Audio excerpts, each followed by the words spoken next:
Hello everyone, it's me, SPONGEBOB, back in another video. Today, we're going to be reacting to Alex Bale, SpongeBob Theory number 2, the television theory. Granted, we're going to continue where we got off from the first video. Links in the description box below, so let's do this. The show Come on. SpongeBob SquarePants is not what you think it is. There is a secret group of puppet masters who are always watching the citizens of Bikini Bottom and pulling the strings. Hidden within Bikini Bottom are spies that keep an eye on the characters and make sure everything goes to plan. What? This is a conspiracy that will fundamentally change the way you look at the show SpongeBob SquarePants, and I believe it's all actually intended by the creators. And I'm How? This is the television theory. Alright. You guys had a great reaction to my Squilliam Fancyson theory, and I had a lot of fun making it. Squilliam, you lying, deceiving bastard! I didn't even realize that! But trust me when I say that what I've discovered this time is much, much bigger. To start How this theory, bigger? we have to go back to the very beginning of the very first episode of SpongeBob SquarePants. Yeah. Ah, the sea. So fascinating. So wonderful. Here we see Bikini Bottom. Alright. With life. Let's do this. Home of one of my favorite creatures, SpongeBob SquarePants. Yes, of course he lives in a pineapple, you silly. So let me ask you a I wasn't question. asking, though. Who's speaking in this clip? Well, Um, obviously that's just the narrator. We hear his voice many times throughout the show. yeah. Ah, Goo Lagoon. He's basically been growing up with us, really. Ah, the Krusty Krab.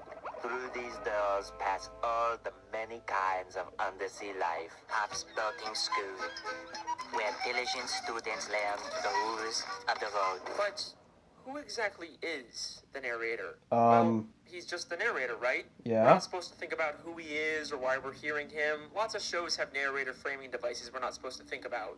Caillou was amazed that Mommy had made a rainbow, just like in the picture. But No, there's not something Caillou. different Come on, about man. this narrator. He sounds a lot like he's narrating a nature documentary. The ocean. From above, a simple blanket of water. But below, a complex world full of color, life, and wonder. Ah, the sea. So fascinating. So wonderful. So wonderful. Here we see Bikini Bottom, teeming with life. What if I told you that he's not just some random disembodied voice? He's an actual character in this universe. Here we are again at the Bikini Bottom boating school. Oh, no. Today is once Oh, I again remember this the scene, SpongeBob actually. boating school exam. But more importantly, this is the last test for the year. And if SpongeBob does not pass this one, it means another whole year of boating school. Oh! You can even see Mrs. Puff flinch. You see? SpongeBob literally crashes into the fourth wall, and we actually get to see the narrator and the camera he's been filming with. The show SpongeBob SquarePants is not just a cartoon. Everything we see is a part of a nature documentary television show being filmed by scuba divers. And if you're still not convinced, I searched really, really hard and found an old SpongeBob DVD bonus feature that basically confirms everything.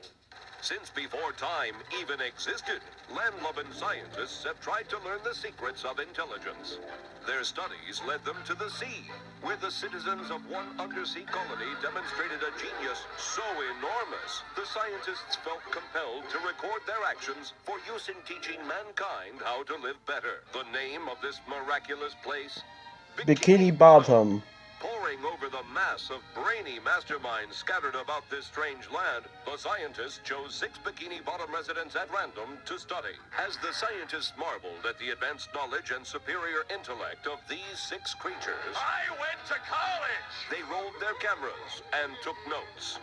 And now, finally, we can learn all of the things that these smarty pantsuses have to teach us. So it's kind of like living up with the Kardashians, I suppose. I don't know how it But, can get you any know. more clear than that. Now, if you rewatch the show with this new information in mind, some things start to take on a whole new meaning. Throughout the series, there's this weird, unexplained running gag of a human hand interfering with the characters. There's nothing wrong with Hans, Every man. episode in the intro for the show. Maybe the filmmakers are doing a bit more than just studying these characters. The hand seems to mostly interfere just to maintain the health and safety of the characters, like treating SpongeBob for the suds.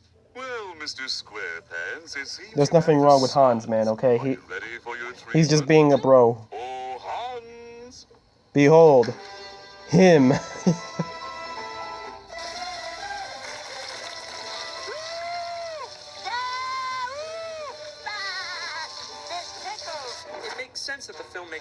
want to risk the safety of their main character. After all, there's no show without SpongeBob, but that's not He's the the only title reason why card. they interfere. Season 3, Episode 16, I mean- I Had an Accident, is infamous for having one of the most absurd, confusing endings in the entire show. What? It ends with a real gorilla suddenly coming out of a patch. Oh yeah, and that attacking show the confused me characters. on rewatch.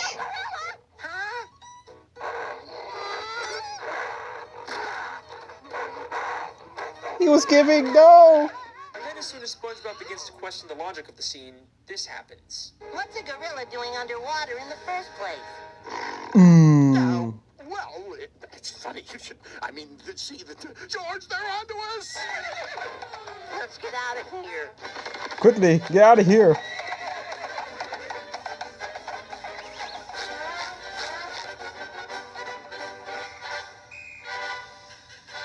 You got the kids confused. You know you messed up. SpongeBob is a weird show, but this has always stuck out as being just a little too weird. But knowing what we know now, I think I can explain what's going on here. This isn't a real gorilla.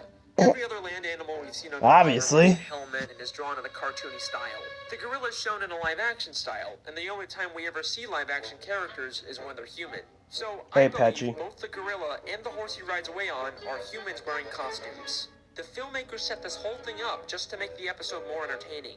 It's starting to seem like this isn't strictly a nature documentary anymore. It's more of a reality TV show made for entertainment. Who knows what other Yeah, absurd like the- elements of the show like are actually put there with by the Keeping Up with the filmmakers to make the Kardashians, show but, more you know, entertaining and better. profitable. Although, based on the people's reaction, it doesn't always seem to pay off. But No. how far will the filmmakers go to make the show more profitable? Well, Saturday morning in Bikini Bottom.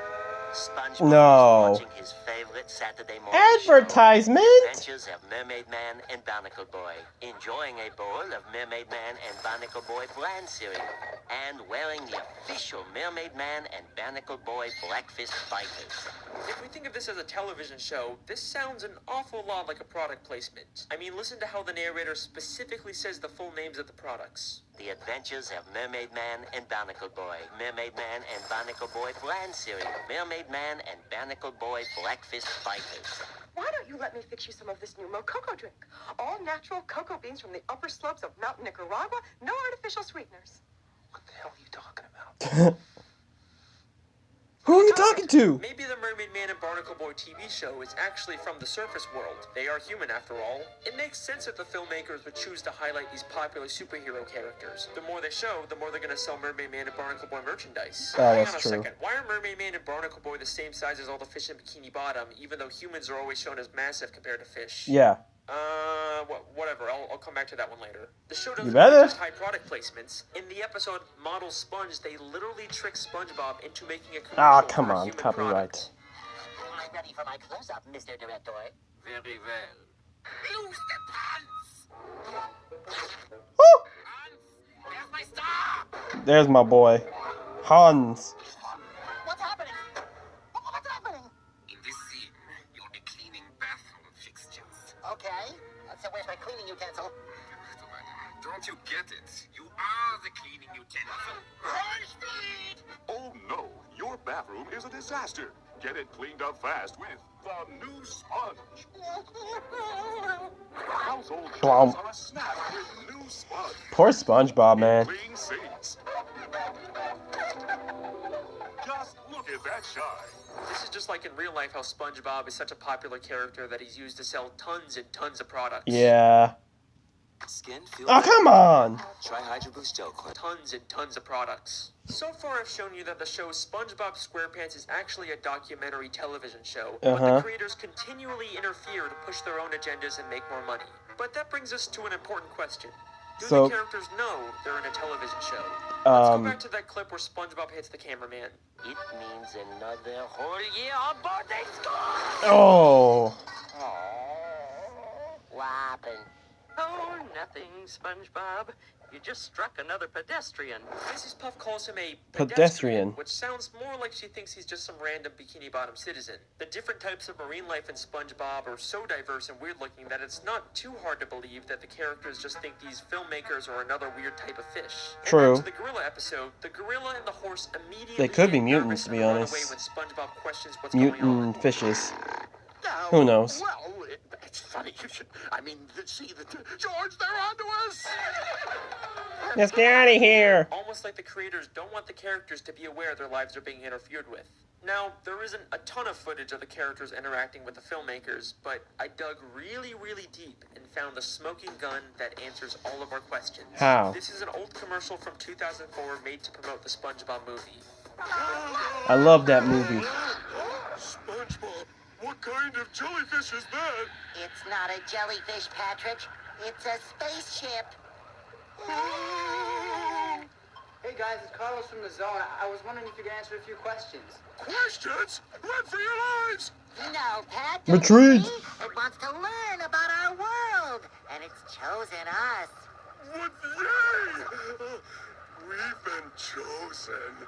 A submarine comes down to SpongeBob and Patrick to ask questions to promote the new movie. SpongeBob and Patrick are clearly confused by this and think the submarine is some kind of alien. They also have no idea that they're the stars of a movie. Well, thanks guys. We'll see you in the movie. Bye.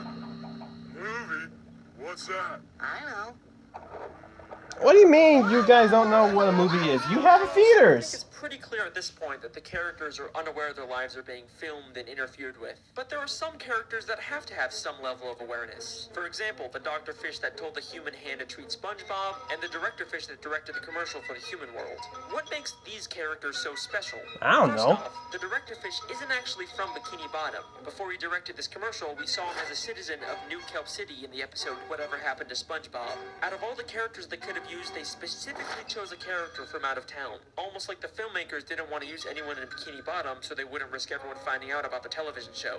Then there's the Dr. Fish. Oh, okay, We don't man, know I where guess he that makes originally came sense. from, but he's An outsider, I extremely guess. Suspicious character. What do you mean So he's purple, suspicious? but sometimes he's orange, sometimes he's purple with orange hands, sometimes he's a pirate, and he bears a striking resemblance to Dr. Manowar from the Jellyfish Convention. And now it only hurts when you touch it. Maybe they're cousins. Why does he have so many different disguises and identities? What is he hiding? I believe I don't hidden think my throughout boy's Bikini hiding nothing. Bottom I are think they're spies just like cousins. this, who are aware they're in a television show and keep tabs on the main characters and make sure everything goes to plan. There's so many suspicious characters in Bikini Bottom that it could literally be anyone. The mailman, the hot dog vendor, old man I bet it Jenkins, was the mailman. literally be anyone. But what if I told you that the biggest spy of all isn't some random side character? It's one of the main characters of the show. Who? Someone who's been there from the very beginning. Someone who's not even from Bikini Bottom. Someone Sandy. who's not even from the ocean. That's right. Sandy Cheeks. The traitor. Sandy Cheeks is the thrill-seeking scientific squirrel from Texas who lives underwater in her tree dome. But why did she come to Bikini Bottom? In the episode Chimps Ahoy, we find out she was hired by a group of chimpanzees to come underwater and create inventions. But why does she need to be underwater to make inventions? Yeah. She could have just as easily have made any of her inventions on land. It must be extremely Did we ever expensive to get maintain an a giant episode dome of where air she underwater. There is talks no about way why the she's only in the reason sea? she's here is to make random inventions. I think this whole episode is an elaborate ruse to throw off the other characters from the real reason Sandy is in Bikini Bottom. To spy on the main characters and make sure the show stays on track. Many of the times the characters are in danger, Sandy conveniently steps in to save the day, and many of the wacky, entertaining episode plots are driven by an invention Sandy creates. Everything she does is a calculated move to carry out the hidden agenda of the filmmakers. Her entire friendship with SpongeBob and the other characters is built on a lie. But No. you're probably saying, Sandy is a sweet, friendly squirrel. There's no way she's behind this. Yeah. You're not convinced yet? I'm not. That's okay, because what I'm about to show you is so mind-blowing, so insanely revealing, that it's actually the whole reason I decided to make this video. Please. Get ready for the big one. I'm ready. Season 10, Episode 10, Feral Friends, is the episode that unlocks this Feral entire Friends? mystery. During a birthday party, a green moon suddenly appears and turns everyone except Sandy into less evolved, real-life This versions of happened? themselves. Sandy is completely caught off guard by this and decides to call someone for help. And take a guess who she calls. I don't know.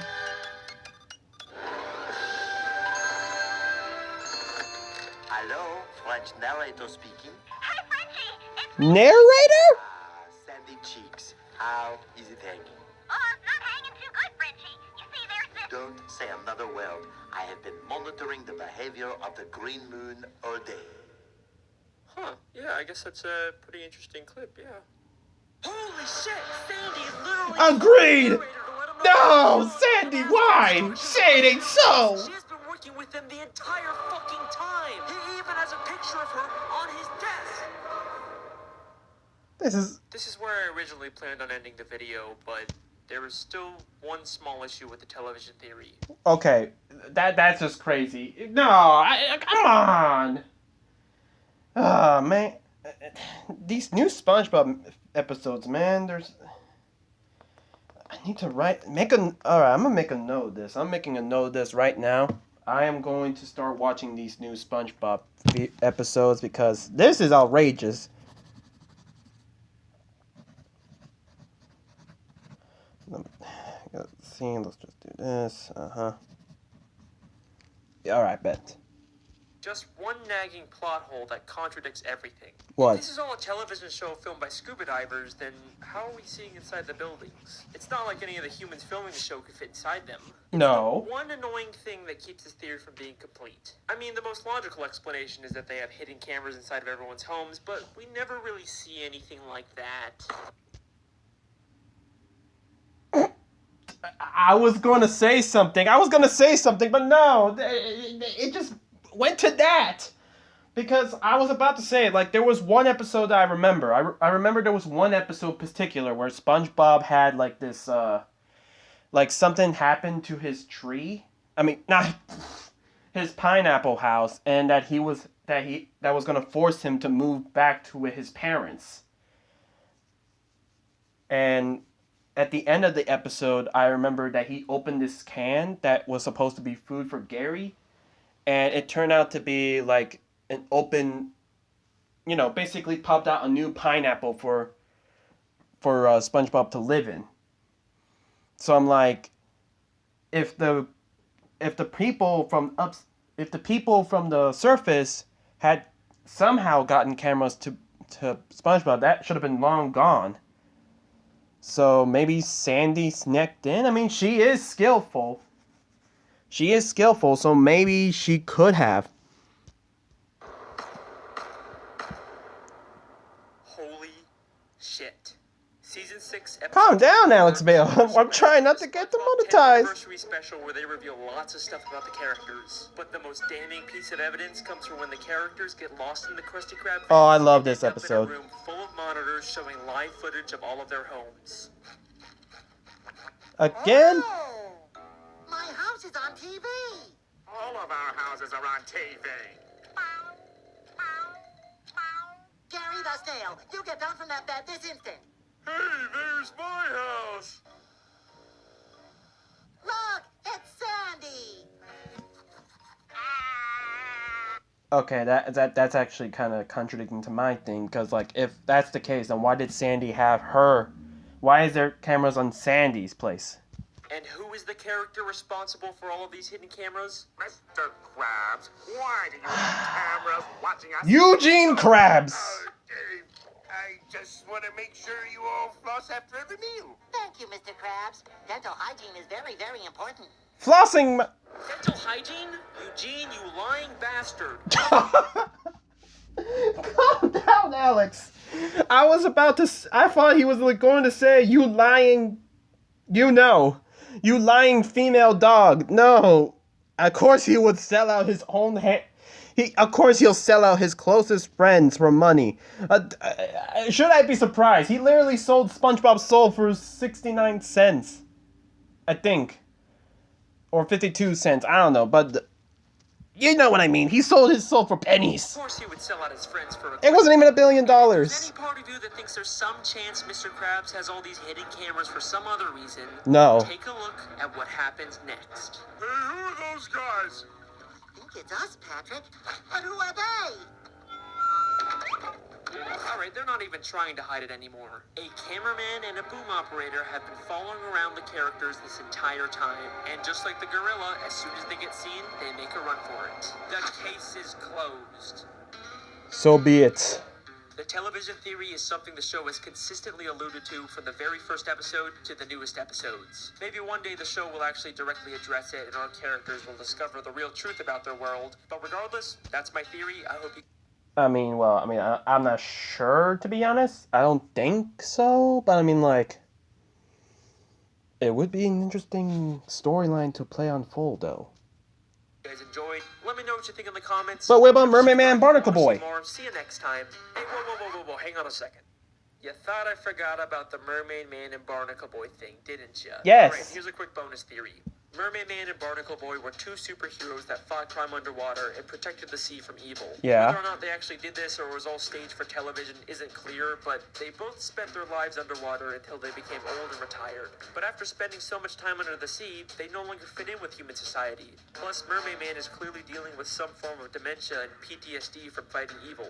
But you can't retire. There's evil afoot.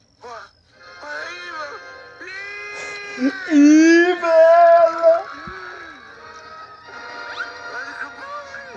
So, they decided to live the rest of their lives in Bikini Bottom. And in order to fit in better with their fellow sea creatures, they made the permanent decision to shrink themselves using Mermaid Man's shrinking belt.